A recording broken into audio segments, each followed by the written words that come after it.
Hi everyone, welcome back to the channel Get Going Travel. Today I am joined by Jenny. Hey everybody. We hope that our channel can inspire you to reach your travel goals step by step.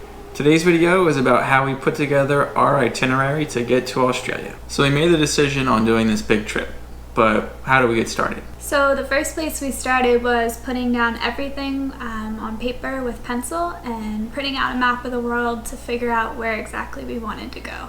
After putting together all our connections on the paper maps, we then went to our favorite website, Google Flights, to actually understand how much those flights would cost. So we had a list of all the flights that we were taking and how much they were. We then wanted to get an idea on what we needed to budget per day at each of our different locations. So when we're doing our research, we found a great website called The Savvy Backpacker, which gave us basically a daily budget at the different cities that we would be visiting. So how much it costs to get around, food, accommodation, things like that. So that was really helpful, and there's a link for that website in the description below. Now we finally had some key data points on our trip, accommodation, daily spend, everything that would go into it financially. So we put all of it together in a spreadsheet, and really the spreadsheet master put all of it together in a spreadsheet. Not everything made the cut based on where we wanted to go. We started with quite a list, so not everything made the cut, and we'll keep them on another list for another time. So here is what we landed on as our final itinerary for our trip to Australia. So to get things started, we leave from JFK Airport in New York, and then we have a short layover in Lisbon, Portugal. And then from Lisbon, Portugal, we head up to Copenhagen, Denmark. We're then in Copenhagen for about 5 days, and then we fly down to Nice, France. After hanging out in Nice for a while, we then take the train over from Nice to Marseille.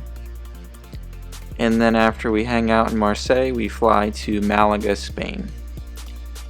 After arriving in Malaga, we take a nice big bus over to Granada, Spain, and then take the bus back to Malaga.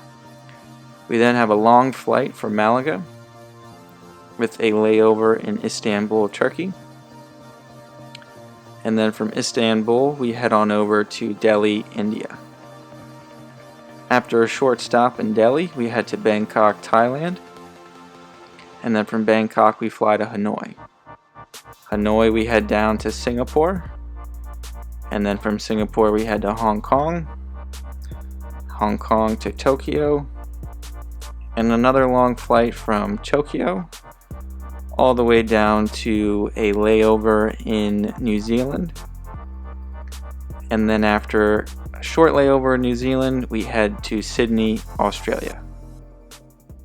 All of these places will be new to us except Singapore and Australia. We actually met on a trip in school in Singapore and Australia. So we're going to be going back there, but really excited for the other places we haven't been. You may be wondering after all that research, well, how exactly did you book the flights? Don't worry, that'll come up in a future video on what exact sites we use to book our flights, and also how we use points and miles to book some of our flights to our destinations. So let's recap how you can start planning your big trip. Number 1, write it down. Plan out where you want to go and why. 2, plot the course. Print out some maps and see the flight routes where you want to go. Just start mapping it out visually. 3, open up Google Flights and see how much the flights might cost for your anticipated start dates. Try and plot out as far as you can. For us, sometimes we were so far out that we didn't have the months to choose from, but just get the best estimates that you can. And 4, probably one of the hardest things to do for people who are interested in a big trip is minimize, and then minimize again. Based on what you're willing to spend, you might be a little shocked at what things cost, but just remember to hit the points that are the most important to you, and if you really love traveling, you can always go back. So you've got your locations mapped out. Now it's time to actually get your visas and book your flights. Subscribe and get notified for when those next videos are posted.